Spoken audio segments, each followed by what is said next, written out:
Hello, my name is Wakila Perry, and the TED Ed presentation I will do today discusses self advocacy with a subtitle of I'm Determined.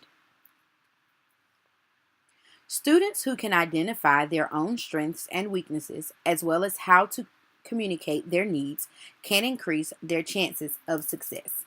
Locke and Layton. Why self advocacy? The child can communicate her needs or his needs to the teachers and others.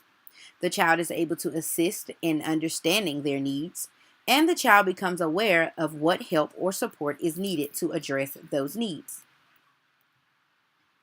What is self advocacy?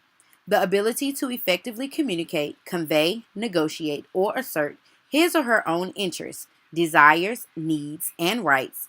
It involves making informed decisions and taking responsibility for those decisions.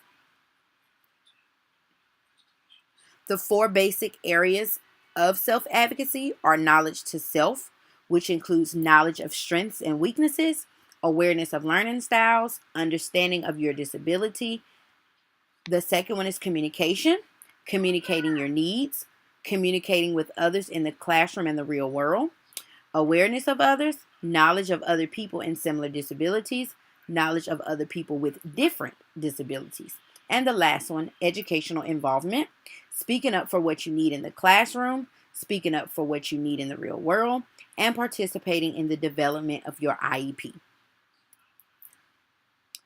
Understanding and preparation for your IEP meeting.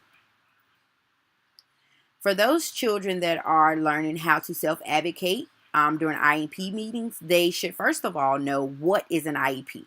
They should know that I stands for individualized, talking about one person, themselves, me. The E stands for education, which is their learning, and P is a program. There you have it, IEP. It is also a roadmap to help the student reach their goals and to know all about their program and to understand that their IEP is all about them. Being a part of their IEP allows them to have a voice and to tell what it is that they want. The second thing the student should also understand is the parts of an IEP.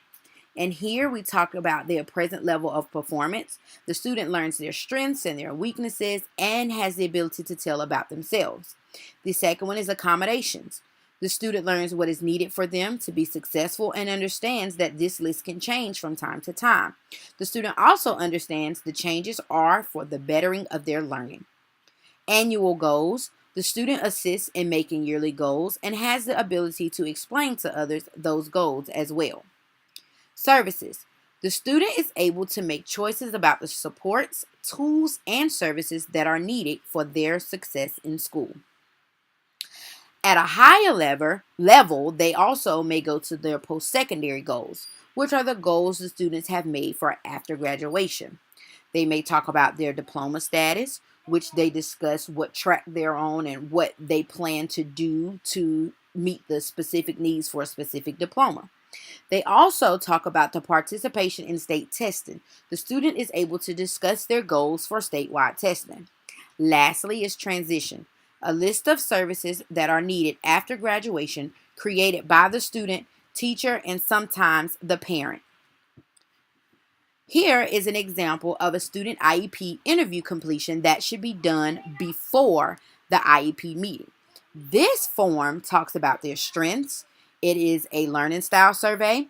It has a self-advocacy update because every child should know what it means for self-advocacy and they should be able to tell you how they feel about their abilities to advocate for themselves.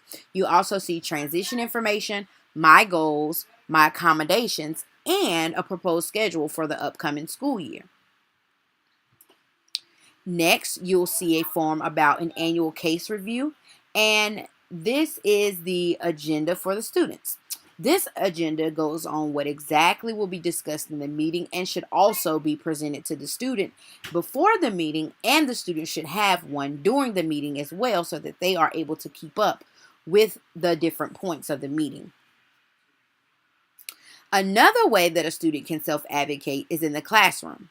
And it says that students who can identify their own strengths and weaknesses as well as how to communicate their needs can increase their chances of success, which is the same quote that I gave in the beginning. So no matter if you're in the classroom or in an IEP meeting, the students should still be able to identify their own strengths and their weaknesses and be able to communicate that.